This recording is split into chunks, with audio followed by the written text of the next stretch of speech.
सीवान में एक अजीबोगरीब मामला सामने आया है। सीवान में एक ऐसा मामला सामने आया है जिसे सुनकर आप भी चौंक जाएंगे। जी हां, हम बात कर रहे हैं सीवान एडीजे 3 की अदालत का। एडीजे 3 की अदालत के जो वहां पे लिपिक हैं, उनके द्वारा गुल मोहम्मद नाम के एक कैदी का रिलीज ऑर्डर जेल भेजा गया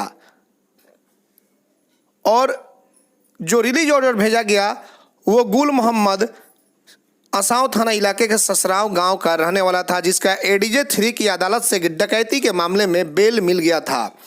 लेकिन जो रिलीज ऑर्डर भेजा गया था वो एक दूसरे गुल मोहम्मद, जो कि गुठनी थाना इलाके के ओदीखोर गांव का रहने वाला है, उसके नाम से बनाकर और जेल प्रशासन को दे दिया गया। और फिर आनन फानन में जेल प्रशासन ने जिस गुल मोहम्मद का बेल नहीं हुआ था, जो रिलीज ऑर्डर प्राप्त हुआ था, उसके आधार पर उसने गुल मोहम्मद को, यानी कि गुठनी के ओदीखोर के गुल मोहम्मद को जेल से बाहर कर दिया।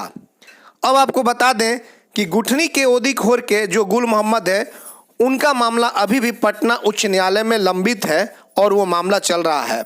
और जैसे ही इस बात की जानकारी असांव थाना के ससराव गांव के गुल मोहम्मद के परिजनों को मिली कि हमारे जो घर के जो बेटे थे गुल मोहम्मद, उनका बेल हो गया, लेकिन वो जेल के बाहर नहीं आए। और ये जो गुल मोहम्मद बाहर आए हैं, ये आखिरकार कौन है? घर वालों ने पहचानने से इनकार कर दिया। उसके बाद घर वालों ने वहाँ पर थोड़ा सा हंगामा करना भी शुरू कर दिया कि आखिरकार जिस गुल मोहम्मद का इंतजार हम लोग घंटों से कर रहे थे, जिसका बेल हुआ है, वो गुल मोहम्मद नहीं आया, बल्कि दूसरा गुल मोहम्मद जेल से बाहर आ गया। और इस बात की जानकारी जैसे ही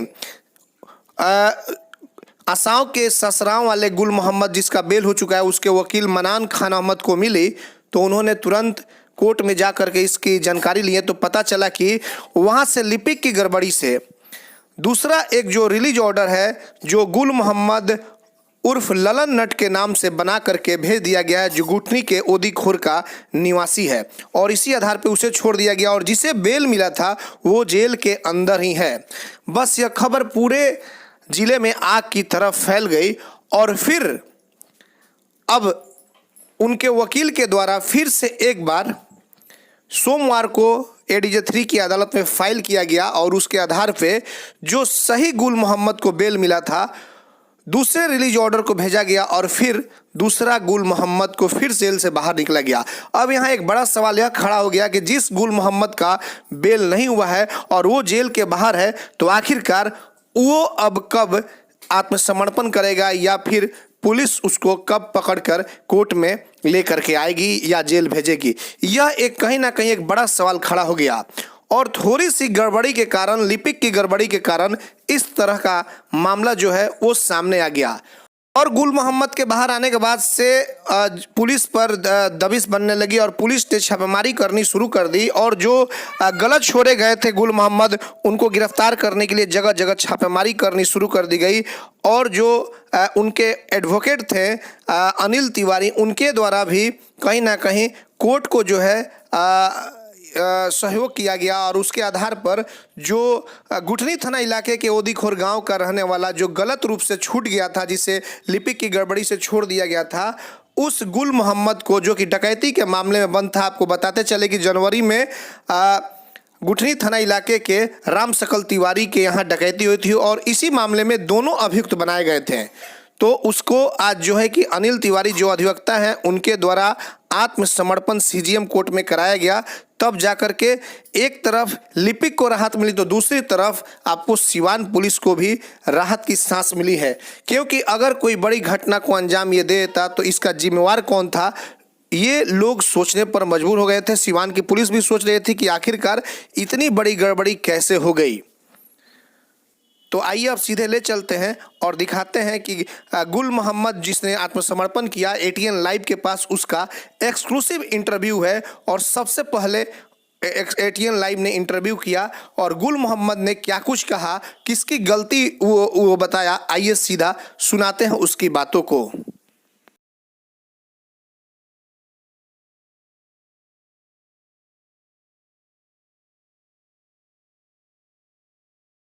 बताइए। बेल हमारा नहीं हुआ। अच्छा, हाँ, यही से गलती से वरना दूसरा के हमारा के छोड़ दिया। तो बेल किसका हुआ है? गुल मोहल्लत का दूसरा के। आप ही के नाम के वो आदमी है? हाँ तो आपको जो छोड़ा गया था जी। ये गलती से छोड़ दिया गया है? हाँ, गलती से छोड़ा गया। आपसे क्या कहा गया जेल में? नाव गाँव सब पूछ लो, उम्र पूछल लो, सब दिया गए, देखता के तर छोड़ल लो। और आपका मामला अभी किस कोर्ट में चल रहा है? High court. हाँ? High court. हाई कोर्ट में? हाँ, डकैती में। डकैती में नाम आया था। हाँ। तो अब आप यहाँ पे आए हुए हैं, क्या किस लिए आए हैं? हम हाजिर हुए हैं। हाजिर होइएगा। हाँ। हाजिर होइएगा। हाँ। तो आपको जब छोड़ा गया जेल से तो आपको पता नहीं था कि आपका बेल नहीं हुआ है? मालूम नहीं। क्या पता चला था आपको? रिली जाए तो मैंने हमको निकाल दिया। आपको निकाल दिया। तो फिर आप कहाँ चले गए थे? आप कहाँ थे 2-3 दिन? घर। कैसे क्या हुआ गुल मोहम्मद जी? आप पर क्या मामला दर्ज था, कैसे छूट गया? बताइए।